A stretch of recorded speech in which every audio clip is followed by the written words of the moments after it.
Bonjour à tous, c'est Yann Jacob et bienvenue pour un nouveau Retour sur. Aujourd'hui nous allons parler du tome 1 de John Chano de David Gemmell. Pour la petite histoire, suite à un cataclysme, notre monde a été entièrement rasé. Les anciennes villes ont été perdues, l'histoire oubliée et tous les repères ont changé.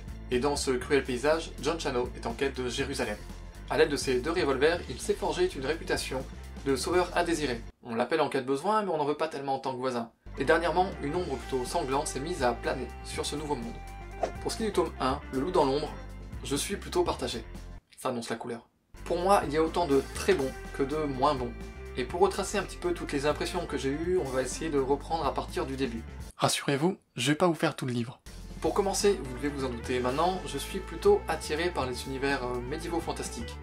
Donc tout ce qui a trait à la magie, et là, la première scène, j'ai vraiment été servi dans un sens, puisque on a un rituel, il y a des histoires de pierres magiques, des pierres de sang, donc quelque chose de quand même d'un petit peu sombre et d'un petit peu mystérieux. Donc ils expliquent pas tout forcément, et là, moi j'étais un petit peu saisi. Ensuite, tout change, le décor est très différent, puisqu'on se retrouve dans une sorte de western, à suivre un cow-boy solitaire. Bon, et pourtant, les sensations, les décors, tout est très bien décrit, et donc j'ai vraiment très vite accroché à ce personnage un petit peu sombre, un petit peu perdu, qui semble être en quête de rédemption, et surtout de Jérusalem.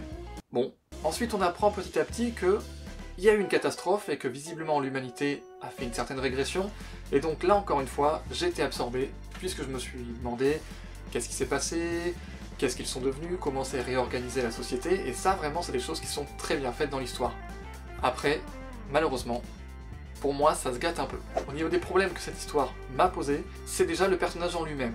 C'est un cow-boy, une ombre plane sur lui, mais il s'éclaire grâce à la Bible. Bon, pas de problème, sauf que moi j'en ai toujours eu avec le côté fanatique. Et là vraiment ça a l'air de pousser un petit peu loin. Et au final, je me suis quand même habitué à ce trait de caractère du personnage qui fait partie donc intégrante de John Chano. Puis vient l'échange de premiers coups de feu. Or là, j'ai pas tout compris. Au moment où il commence à tirer, j'ai eu l'impression, c'est peut-être moi, hein, mais j'ai eu l'impression que ces revolvers avaient une sorte d'autonomie, une volonté propre, et donc qu'il tirait en dépit, on va dire, de la volonté, des désirs de John Chano. Alors, pas du tout, mais en fait, si peut-être, mais pas vraiment non plus. Ouais, vraiment là, j'étais perdu. Donc qu'est-ce que je vais penser de ce personnage-là? Est-ce qu'il avait un pouvoir sur ses revolvers? Est-ce que ses revolvers avaient une sorte d'âme, comme on voit parfois dans certaines histoires? Bon ben voilà, je sais pas. Et selon moi, c'est ce qui fait vraiment défaut à cette histoire. C'est qu'il y a beaucoup d'éléments mystiques différents, beaucoup de mystères différents, et séparément ça aurait pu, à mon sens, être bien, mais là vraiment, j'ai vraiment eu l'impression que l'auteur avait beaucoup d'idées différentes, ce qui est bien, mais qu'il a voulu tout rassembler, et ce qui était moins bien. Pour le reste, il y a quand même une belle aventure et une découverte de cette nouvelle société à travers de nombreux points de vue qui se croisent et s'entremêlent, et c'est ce qui rend vraiment pour moi l'histoire intéressante. Donc je le conseille quand même vivement, parce que même si pour moi il y a des choses qui ne vont pas, je suis convaincu que cette histoire va plaire à beaucoup de gens. Et l'avantage du tome 1, c'est que même si l'histoire de John Chano ne se termine pas, quelque part c'est un épisode de sa vie qui se conclut. Donc le tome 1 est quelque part une histoire à part entière, donc si vous avez envie de l'essayer, vous resterez pas vraiment sur votre faim si vous n'avez pas été captivé. Et pour en revenir un petit peu sur les différents points de vue, parce que c'est quand même un élément important de cette histoire-là, et moi quelque chose qui m'a vraiment intéressé.